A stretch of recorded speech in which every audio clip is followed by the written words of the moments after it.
Saudara-saudari yang dikasihi Tuhan, apa yang Anda sekalian pikirkan ketika kita berbicara tentang kemuliaan? Saya membayangkan ketika saya berbicara tentang kemuliaan, itu adalah kalau saya punya nama baik, saya berbicara kemuliaan itu manakala saya punya pengaruh, saya dikenal banyak orang, wah itu kemuliaan.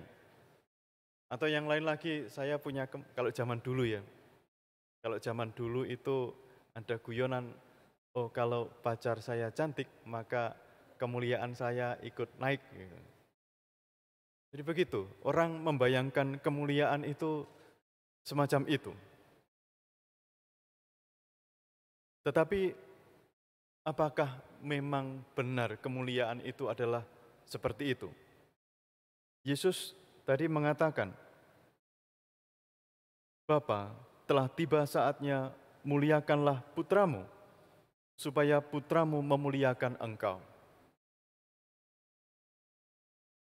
Yesus meminta kepada Bapaknya untuk dimuliakan, supaya dia memuliakan Bapaknya. Saudara-saudari, kalau ingat di Perjanjian Lama, itu ada cerita-cerita tentang kemuliaan Allah nampak di atas bait Allah misalnya. Kemuliaan Allah nampak di Gunung Sinai. Jadi kemuliaan ini berkaitan dengan Tuhan. Dan bukan hanya itu, nanti kemuliaan Allah itu akan nyata ketika Tuhan membebaskan orang-orang Israel dari perbudakan Mesir. Wah, itu Tuhan menampakkan kemuliaannya. Dan di dalam pemahaman yang semacam itu, ketika seseorang itu memuliakan Allah, ya dia sebenarnya tidak hanya sedang nyanyi-nyanyi atau apa, tidak seperti itu.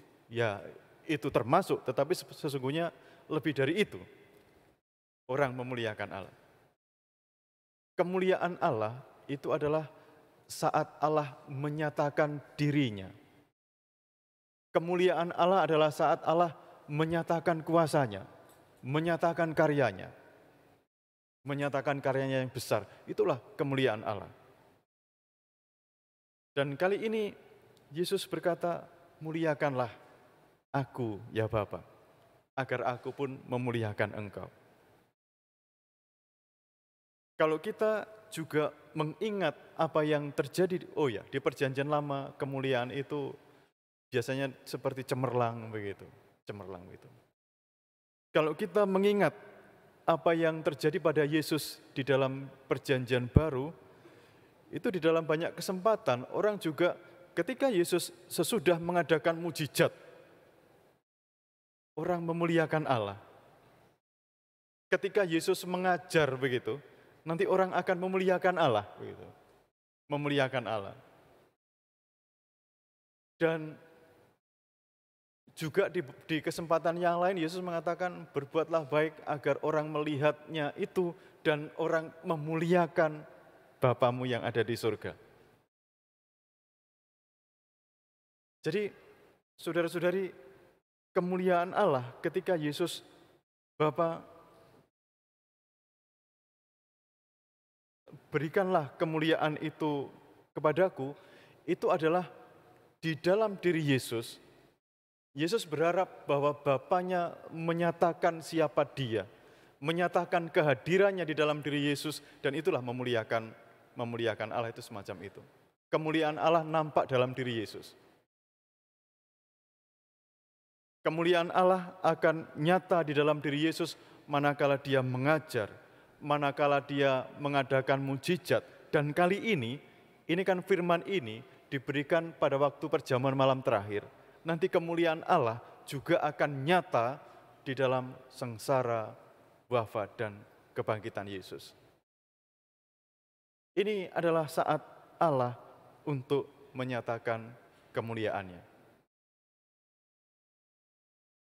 Saudara-saudari, ya tadi di Mazmur itu dikatakan sesuatu yang baik ya. Tentang ini ada kaitannya dengan kemuliaan Allah ini. Aku percaya akan melihat kebaikan Tuhan di negeri orang-orang yang hidup. Ini, orang yang melihat kemuliaan Allah, itu adalah orang yang melihat kebaikan Tuhan. Orang yang melihat kebaikan Tuhan. Saudara-saudari, ya, di bagian terakhir, tadi Yesus juga mengatakan tentang para muridnya, bahwa aku telah dimuliakan di dalam mereka. Aku telah dimuliakan di dalam mereka. Para murid adalah orang-orang yang sudah melihat siapa Yesus, yang sudah mengenal siapa Yesus, dan kemudian dalam diri para murid ini, orang melihat siapa Yesus itu. Saudara-saudari, tentu saja ini melihat kemuliaan Allah di dalam dunia kita ini sesungguhnya tidak gampang. Saya ingat cerita tentang Mahatma Gandhi. Ya, dia seorang yang besar ya, seorang India yang sangat besar. Dan dia sangat mengagumi sebenarnya ajaran-ajaran Tuhan Yesus. Ajaran tentang ini, kekerasan gitu. Mahatma Gandhi kan sangat itu ya. Yesus sangat mengajarkan hal-hal semacam itu dan Mahatma Gandhi sangat kagum dengan ajaran-ajaran Yesus itu. Dia awalnya sangat tertarik dengan kekristenan, sampai akhirnya di India dia melihat orang-orang Kristen kulit putih, mungkin orang-orang Inggris ya. Wah, ini gimana orang-orang Kristen itu cara bersikapnya kok begini?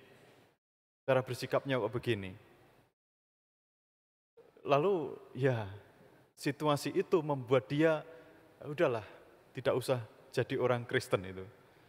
Jadi dia tidak bisa melihat kemuliaan Allah nyata di dalam diri orang-orang Kristen. Dan itu membatalkan niatnya untuk tertarik lebih jauh dengan kekristenan. Dia sangat mengagumi Yesus, tetapi tidak tertarik dengan kekristenan. Saudara-saudari, kalau hari ini Yesus mengatakan bahwa di dalam diri para muridnya itu ada kemuliaannya, maka ya ini sebenarnya juga menjadi tanggung jawab kita, menjadi panggilan kita semuanya untuk menampakkan Yesus di dalam hidup kita. Menampakkan Yesus di dalam hidup kita. Orang bisa melihat kehadiran Tuhan di dalam hidup kita. Orang bisa melihat bahwa kita ini adalah orang yang dipengaruhi Yesus. Kita ini adalah orang yang dijiwai Yesus dalam hidup kita. Dan orang akan melihat kemuliaan Allah itu. Baru-baru ini saya membaca sebuah cerita pengalaman tentang bagaimana orang berjuang, bergulat dengan imannya, sampai akhirnya dia menjadi seorang Katolik. Dia biasa berdebat dengan pacarnya pada waktu itu yang sekarang menjadi suaminya, dan ini ditulis di salah satu media ya. Dan dia menceritakan di sana betapa dia awalnya melihat orang-orang Kristen ini seperti boneka, orang-orang Katolik ini seperti boneka yang datang ke gereja hanya karena kewajiban, datang ke gereja karena sebenarnya tidak butuh Tuhan, begitu. Jadi dia melihat orang Katolik itu kayak gitu. Pengetahuan kitab sucinya juga enggak banyak. Gitu. Jadi dia melihat orang-orang Kristen, orang-orang Katolik semacam itu. Dia bergulat, dia dengan imannya ini dia sungguh-sungguh ingin mengerti, sampai akhirnya dia mulai tertarik membaca kisah Ibu Teresa dari Kalkuta. Dan pada Ibu Teresa dari Kalkuta ini dia melihat, oh ternyata ini ya orang yang dijiwai Tuhan, ini ya orang yang dipenuhi dengan rahmat Tuhan. Dan bukan hanya itu, dia lalu ketemu dengan kisah Santo Santa, dan akhirnya salah satu yang begitu mengena dalam hidupnya adalah Santa Faustina, misalnya begitu. Santa Faustina. Dia melihat Santa Faustina ini sebagai seorang yang sangat dekat dengan Tuhan. Sangat dekat dengan Tuhan. Dan Ya Tuhan bagaikan sahabatnya ngobrol dengan Tuhan dengan santai, rasa-rasanya begitu. Santai dengan akhirnya Faustina ini dia pilih menjadi nama nama baptisnya sampean. Saudara-saudari, inilah kiranya orang yang menampakkan kemuliaan Tuhan di dalam hidupnya. Dan orang yang demikian ini sungguh-sungguh menjadi terang bagi yang lain, menjadi terang bagi yang lain. Dan saya, Anda sekalian, saudara-saudari, pada hari ini dipanggil pula untuk menyatakan kemuliaan Allah di dalam hidup kita. Dalam minggu komunikasi ini, tadi dikatakan soal berbicara dengan hati. Andaikan itu menjadi bagian hidup kita sehari-hari, itu adalah juga salah satu cara untuk menampakkan kemuliaan Allah di dalam hidup kita.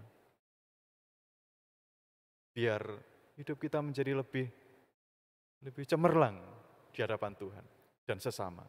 Semoga berkat Tuhan melimpah untuk kita semuanya. Amin.